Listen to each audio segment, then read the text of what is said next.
What about diet? Diet, I'm full, basically all red meat, like almost a carnivore diet.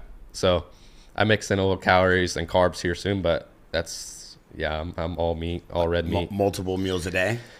Yeah, just breakfast, lunch, and dinner, and That's snacks it? in between. Yeah, nothing special at all, but I try and eat as much as I can, and I gained from this end of the last season to the start of this season, I gained like almost 20 pounds, 15 pounds. Crazy. And it looked like it was all muscle too. Yeah, which Good. like I said, like I think that's what helped me out a lot this year.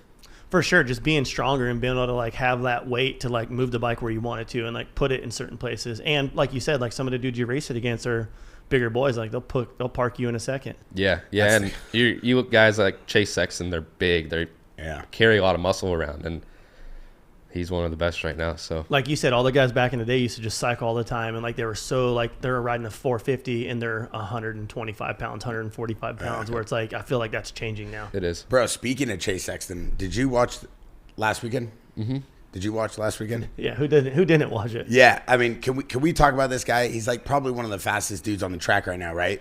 I mean, consider that Jet's out, couple Hunter's out, a lot of dudes are out right now. I feel like a lot of people are actually getting hurt this season. A lot of people got broke off this year, especially within the last 2 weeks. But this guy is literally just putting on a clinic, and then what happens? Obviously, watching the sport as a fan, I'm not a racer. I could probably go fast. I could probably beat like Johnny Luch or Frankie, one of these guys that rides baggers. He can't even ride a bike with the clutch. Yeah, he's seen it. He's in here every morning. Yeah. But like, how does a guy who's so talented like that, just like, I don't know, because from my perspective as a fan who watched sports, like it just feels like it's either like a team thing or it's a overcompensating of like there's so much pressure that he wants to win that something happens and it slips, because it doesn't seem like he's a bad racer. It seems like he's one of the best, right?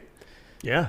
So like, how does that work? It's 100% all the time for him. Yeah. And no matter what situation he's in, he could have taken that last lap last weekend and cruised around and still won the whole overall. He could have sat back in third and still won, though. That's what I'm wondering. He's racing himself and to win every single time he's on that track. And I give him respect for that. But at the same time, it's like, dude, that's not how championships are won. But why is that? You watch Carmichael and you watch Stewart and those dudes back in the day where they're like, you know what? I'm just going to salvage a third today. I'm a third place guy versus going for it. But, dude, when you have that confidence and you know you can win and you're coming from dead last to top three, you know what I mean? Like, you know you have it. And mentally, sometimes you're like, I want to show these dudes what the fuck's up. Like, this is what I'm better than you.